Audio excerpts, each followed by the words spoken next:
হে WhatsApp everyone, আশা করি সবাই ভালো আছেন। নতুন লেটেস্ট একটা ভিডিও জুড়ে সাথে আছি আমি সিজন। আজকে আপনাদের কাছে চলে আসলাম নতুন লেটেস্ট একটা ভিডিও জুড়ে। তো আজকে এই ভিডিও সম্পর্কে জানতে পারবেন যে ক্যাপকাট আপনার ইনস্টল হয় না বা আপনার ডিভাইসে ইনস্টল সাপোর্ট নেয় না, তো আপনারা কিভাবে আপনার ক্যাপকাটটা সাপোর্ট করাবেন টোটালি এই ভিডিওর মাধ্যমে আপনাদের দেখাই দিব। তো যারা নতুন আছেন তারা চ্যানেলটা সাবস্ক্রাইব করে রাখবেন যাতে নেক্সট ভিডিও আপলোড করার সাথে সাথে আপনার পেয়ে যান। ওকে, তো কথা না বাড়িয়ে চলুন শুরু করা যাক। তো আমি আপনাদের প্রথমে প্রুফ দেখাই যে ভাইয়া আসলে ক্যাপকাট আমার ইনস্টল হয় কিনা বা আমার ডিভাইসে সাপোর্ট করে কিনা। তো আমি আপনাদের এখানে যদি ক্যাপকাট লেখা সার্চ করে দিই তো তাহলে আপনারা দেখতে পারবেন যে আমার ডিভাইসটা কিন্তু অলরেডি সাপোর্ট করা আছে বা সাপোর্ট করতেছে। তো আপনি আপনার ডিভাইসটা কিভাবে সাপোর্ট করাবেন? ওকে, তো এর জন্য আপনাকে চলে আসতে হবে হচ্ছে ক্রোম অ্যাপে। ওকে, অবশ্যই আপনার ক্রোম অ্যাপে চলে আসতে হবে। তো ক্রোমে চলে আসার পরে আপনারা এখানে সার্চ করে দিবেন ক্যাপকাট। এখন আপনার একটা জিনিস মাথায় রাখতে হবে ভাইয়া, আপনার ফোনের ভার্সনটা যদি হয় 7 আপ, মানে হচ্ছে অ্যান্ড্রয়েড ভার্সন 7, অ্যান্ড্রয়েড ভার্সন 8.1, 8 বা 9, 10, 13, 14, ঠিক আছে, এই যদি ভার্সন এইরকম যদি মনে হয় বা আপনার ফোনে যদি থেকে থাকে তাহলে আপনার যে কোনো ডিভাইসে আপনি সাপোর্ট করাইতে পারবেন।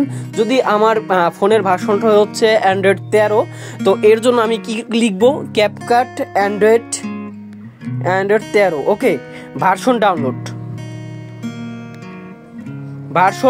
ওকে, এইটা লিখে আমি কি করব? সার্চ করে দিব। তো আমার সামনে কি হবে? আমার সামনে কিন্তু আপনার অ্যান্ড্রয়েড ভার্সন 13 এই ক্যাপকাট চলে আসবে। তো সেইটা আমি কি করব? এখান থেকে এই ধরনের যে ওয়েবসাইট আছে এখানে লেখা আছে দেখেন ডাউনলোডের পর ক্লিক করব। জাস্ট হচ্ছে কি আমার দেখেন এখান থেকে আমার ডাউনলোড কিন্তু হয়ে যাবে। তো এর জন্য আমি এই দেখেন একটু নিচে চলে আসবো।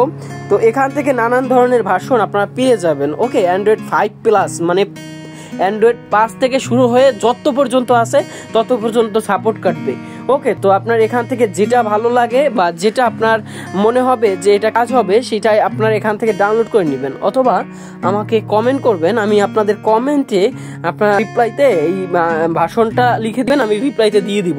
তো দেখেন এখান থেকে আপনার এই যে ক্যাপকাটের যে ভাষণ আছে এখান থেকে আপনারা কি করবেন? এই ভাষণটা হচ্ছে ডাউনলোড করে নিয়ে নেবেন। তো আমি এই যে দেখেন একটু লোড নেয়, তো নেটওয়ার্কে একটু প্রবলেম হইতে আছেন, তো যাই হোক না কেন একটু লোড নিবে। এই দেখেন ফ্রি অ্যাপ্লিকেশন ডাউনলোড। তো এখানে ডাউনলোডের পর ক্লিক করলে একটা অ্যাড আসবে, অ্যাপটা কেটে দিবেন। হ্যাঁ লেখা আছে ইয়োর ডাউনলোড হ্যাজ স্টার্টেড, মানে হচ্ছে আপনার ডাউনলোড হওয়া শুরু করছে।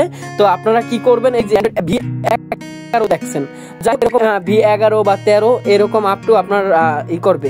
তো এই দেখেন এখানে লেখা আছে ফাইল মাইট বি হার্মফুল, মানে এটা একটা যাই হোক ওটা কোনো প্রবলেম না, আপনার ডাউনলোড এনিওয়ে দিয়ে দিবেন তাহলে আপনার ডাউনলোড হয়ে যাবে।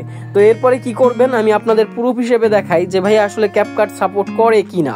ওকে, এর জন্য আপনাকে ক্যাপকাট যে ইনস্টল করার পরে জাস্ট ওপেন করে দিবেন। তো ওপেন করে দেওয়ার পরে দেখেন আমার ডিভাইসে কিন্তু ক্যাপকাট অলরেডি সাপোর্ট করে গেছে। যদি কোনো পারমিশন চায় তাহলে আপনার পারমিশন দিয়ে দিবেন, যদি স্কিপ করতে বলে তাহলে স্কিপ করে দিয়ে দিবেন। ওকে, তো এরপরে কি করবেন? এরপরে হচ্ছে আপনারা এডিট করতে থাকবেন। তো এইরকম ভাবে আপনারা সমাধান করতে পারবেন খুব ইজিলি, স্মুথলি।